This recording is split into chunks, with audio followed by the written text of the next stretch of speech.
Hello friends, a very warm welcome to all of you. I am your friend Vikas Bhardwaj और आज हम शुरुआत कर रहे हैं अनसरकारी में एक इम्पॉर्टेंट कॉन्सेप्ट जो कि बहुत क्रूशियल है पार्लियामेंट्री फॉर्म ऑफ गवर्नमेंट के लिए, दैट इज कॉल्ड विप। कई बार हमने सुना है चीफ विप। आखिर होता क्या है ये, why it is so crucial and why it is in news also? Because it is not that they are the ministers, it is not that they are actually having certain kind of credentials as far as officially or formally is concerned, but how the position of whip and chief whip is so crucial in Indian democracy, that is what we are going to see. So whip is an official of a political party, that is party in power and obviously party in opposition. यानी कि whip, or you can say chief whip, is such an important person that it is very much central to the conduct of business in the house. Yani ki it is central to the working of Indian parliament, and also in case of state you have legislative assemblies. That means without their presence and without their effective involvement, efficient and smooth functioning of the house is impossible. That also means that they are vital links between different organs of the legislature. Yani ki they are very much crucial to the internal democracy of parliament.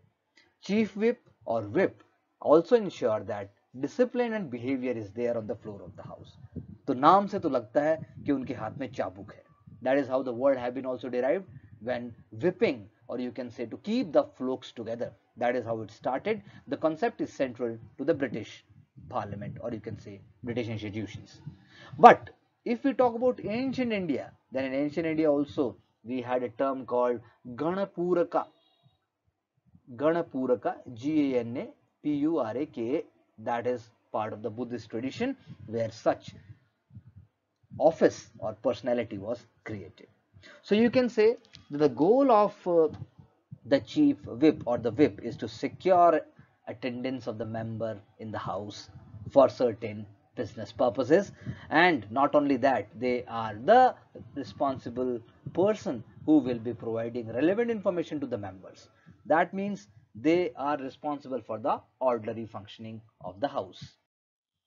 So when we say types of whip, so you have one line whip that is usually issued to inform party members that to vote in what direction and to allow them to abstain if they decide not to follow the party line. That means whip is having the idea, ऊंट किस करवट बैठेगा. They have the idea that members are not going to make rai ka pahad. They have the idea that is there any discontent, are there any kind of murmurs, are there any kind of grievances. That is why they decide according to their own acumen and their own understanding कि one line whip issue हो रही है, two line whip है, और maximum what is what we call three line whip. Two line, it directs them to present during the vote. Three line, very strongest, and it is employed only on the important occasions, that is on the second reading of the bill, no confidence motion, where obligation is there on the member to toe the party line. जो बोला गया है वही करेंगे, they cannot breach the protocol.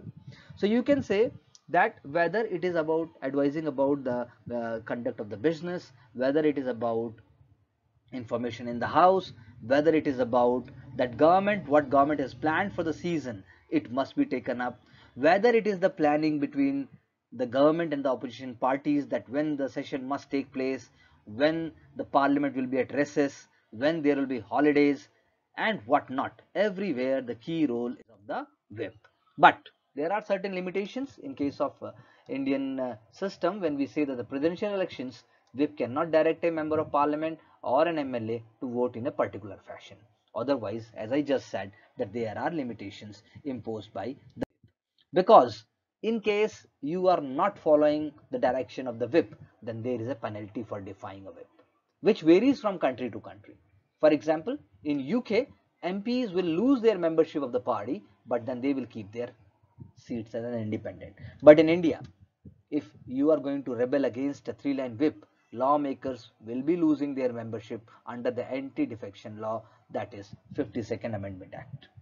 and it will be allowing the speaker and chairman to disqualify the member or such members. The only exception is that agar wo 1/3 members are there together as a part of the party, if they are voting against a directive, then they will be splitting the party, and on them anti-defection law would not be coming up. So you can see that the role of the whip is such crucial.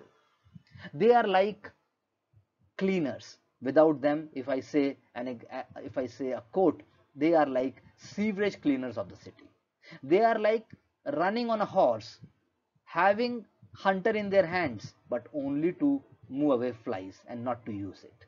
They are the person who are having most amiable personality. They are the people who must understand human nature. They are the people who will have their ears always ready for understanding even the slightest of change and also any kind of ideas that what is happening at the ground level. They are the one who are going to satisfy members, but not all the members at the same time.